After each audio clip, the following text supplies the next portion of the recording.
শেষ জামানায় মদিনা, এই যে আমাদের মদিনা, এর গুরুত্বটা কমে যাবে। এটা আবু দাউদে আছে হাদিসটা। মদিনার গুরুত্ব কমে যাবে, মানুষ মদিনাকে অতটা মূল্যায়ন করবে না। মানে মদিনা থেকে বিশ্বের সব কিছু নিয়ন্ত্রণ করা হবে না। তখন জেরুজালেমের গুরুত্ব বেড়ে যাবে। ওই ইসরায়েল যেটা দখল করে রাখছে ফিলিস্তিনে, ওর গুরুত্ব পৃথিবীতে বেড়ে যাবে। দেখবেন আজকের বিশ্বের সব কিছু ওইখান থেকে নিয়ন্ত্রিত হয়। মিডিয়া বলেন, প্রযুক্তি বলেন, রাজনীতি, অর্থনীতি, সব কিছু ওইখান থেকে। সারা বিশ্বের মূল জায়গাটা এখন জেরুজালেম। নবীজি বলেছেন যখন এই অবস্থা হবে তখনই মালহামা শুরু হবে। সাহাবীরা বললেন মালহামা কি জিনিস? নবীজি বললেন এমন যুদ্ধ যে যুদ্ধে 100 জনের মধ্যে 99টা মানুষ মারা যাবে। 100 জনের মধ্যে 99টা সৈন্য মারা যাবে। এবং এই যুদ্ধটা হবে ইউফ্রেটিস বা ইরাকের ফোরাত নদীর সোনার পাহাড়কে কেন্দ্র করে। এটা সামনে হতে যাচ্ছে। এবং এই যুদ্ধটা হবে 80টা দেশের মধ্যে। বিশ্বের 80টা দেশ একত্রিত হয়ে যুদ্ধ করবে সামনে। আপনি প্রথম বিশ্বযুদ্ধ দেখেছেন না, দ্বিতীয় বিশ্বযুদ্ধ দেখেছেন, এগুলো এই যুদ্ধের সামনে কিছুই না। এটা হবে পারমাণবিক যুদ্ধ, সামনে হতে যাচ্ছে। এবং প্রত্যেক দেশ 12,000 করে সৈন্য পাঠাবে এই যুদ্ধে।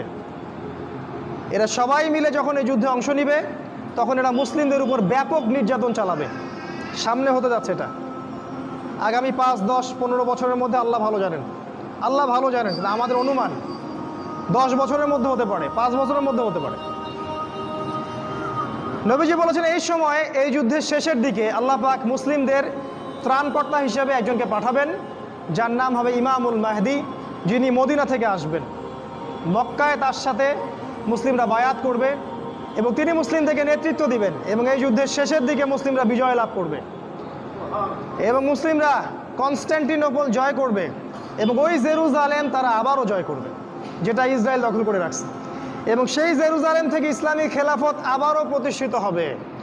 নবীজি বলেছেন একটা কাঁচা বাড়ি, একটা পাকা বাড়ি বাদ থাকবে না যেখানে ইসলামের কালিমা চলে যাবে না। পৃথিবীর জনসংখ্যা কমে আসবে। এখন 800 কোটি দেখছেন, সামনে হয়ে যাবে দেখবেন 200 কোটি, 100 কোটি।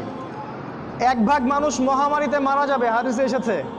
1 ভাগ মানুষ দুর্ভিক্ষে মারা যাবে, আর 1 ভাগ মানুষ এই মালহামায় মারা যাবে। অল্প কিছু মানুষ বেঁচে থাকবে।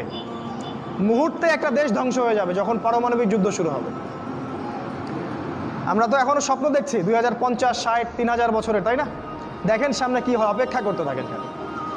এরপর খেলাফা কায়েম হবে এবং এই খেলাফতটাকে প্রতিবন্ধকতা সৃষ্টি করবে ইহুদিরা।